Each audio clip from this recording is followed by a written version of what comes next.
Okay, so unfortunately I wasn't able to get the reaction working. This is a new laptop I'm using. Things are a little bit different, and OBS, the recording software that I used, basically created a different kind of file. I had to set that up, and the file got destroyed. I don't even know what happened.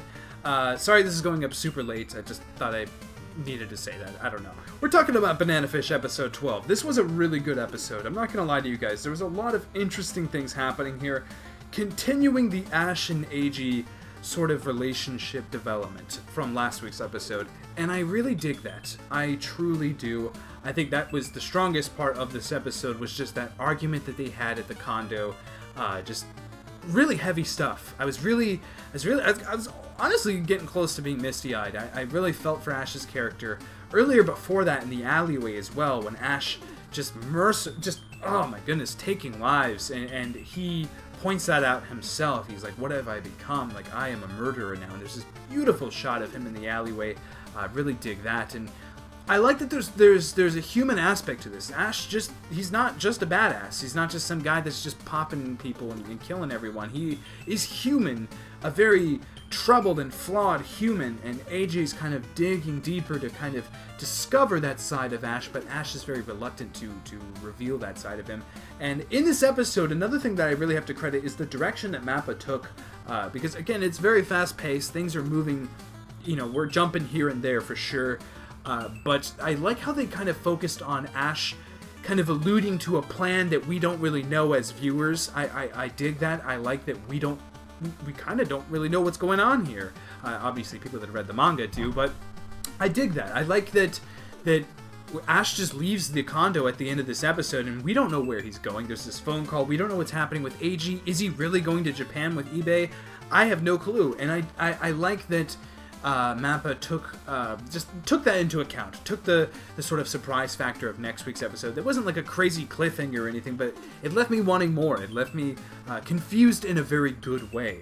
And another thing that's kind of interesting is they did that. They kind of alluded to all these different things and planted seeds for all these different things, but they also had heavy exposition in this episode as well, and it was very well-directed exposition with really cool animation, and I dug that. I like how in that scene when Ash is explaining all this stuff, he's like, pretty realistic, huh? And it is. I believe it. The whole coup d'etat thing with the military, how the government's...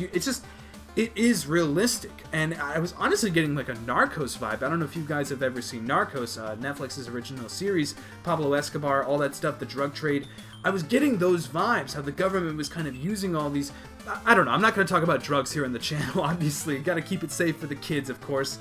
Don't do drugs. But I was getting those vibes for sure, and I really like that. I like how this is believable. This isn't fantastical. It's realistic, and it's very interesting.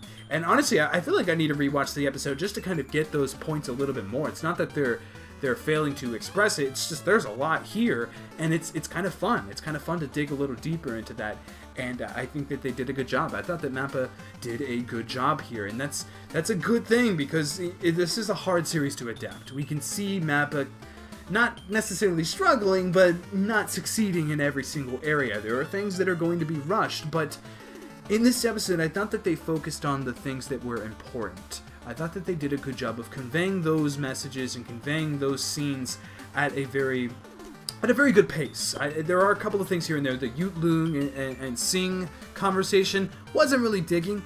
I don't like Sing. I mean, I don't hate Sing. I think that he is a cool character. He looks cool from a design standpoint, and he's cool. He's cool. But I don't know where he is in the story. I don't know what purpose he has here. Obviously, we're going to see that later. And again, they're gardening their way throughout these episodes. They're planting these seeds for that stuff to grow later on. And I dig that. I dig planning. I dig how that's, fleshing out a story is a good thing. But, sometimes you're just left wanting a little bit more as a viewer. Sometimes you want to see those revelations happen a little bit earlier. But, obviously that's not Mappa's strong suit when it comes to these kinds of things, because when those revelations come, that's when you get those super rushed episodes that just feel like, what is happening here? So I'm glad that they're taking the time to deal with this stuff now. That way, when those things happen, they can focus on those things and build upon them a little bit better. Hopefully the Sing weird Yutlung relationship thing fleshes out enough for me to enjoy it and actually feel for those characters. I like Yutlung's parallels between him and Ash. I really like that. I like how they made a point to kind of express that.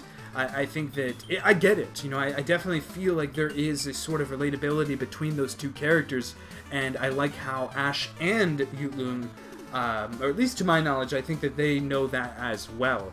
I think Yutlung even says it, like, we're both troubled, you know, we both lived a similar life and both had to deal with similar things, and they're both taking it in very different ways. And I think that that's really interesting as well. I think that they did a good job of, again, expressing that through direction and just... I'm starting to understand the workload here. I'm starting to understand the task at hand for Mappa to adapt an episode. I get it. I understand why this is very difficult for them. I understand why some episodes need to be rushed and some episodes, you know, they have to breeze through these things.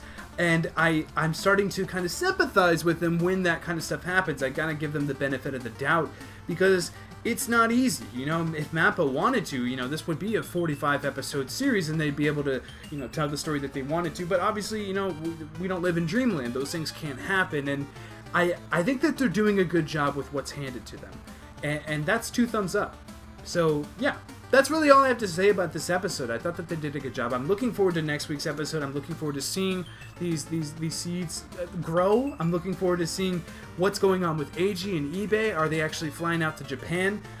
What does Ash have planned? They were alluding to it, even, you know, the conversation between him and Max, where he's like, hey, if I die, you know, are you going to continue this crusade that we have going here, or are you just going to bail out? Like... And he's like, no, just forget it. I'm done here. And I like that. I don't know what's happening. I really don't. And something else I didn't mention, too, the stuff in Harlem as well. I can't remember the guy's name.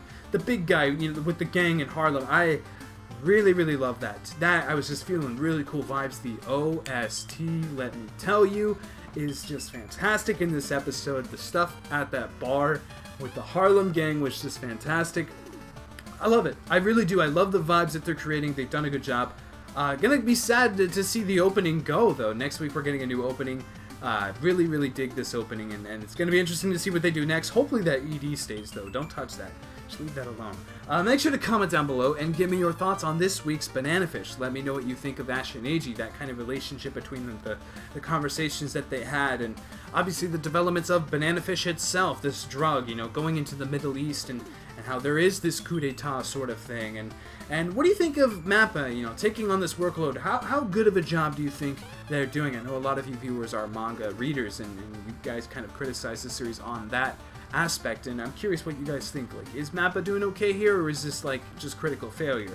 Let me know in the comments below. Obviously, I always appreciate your support. Something else to note, if there's something that I missed as well, something that I didn't quite get to talk about here, point that out in the comments below. We could talk about it down there. You know, that's the joy in all of this. I love talking to this fan base. It's a really strong, vocal fan base, and it's really fun to interact with that. It's really fun to be a part of that. And again, I will say it in every video, I appreciate all of the support and all of the vocalization of your love for this series. It's really, really fun, and I will try my very best again to read through all of the comments and give them all heartfelt, well-crafted replies. I say well-crafted a lot, and I should stop.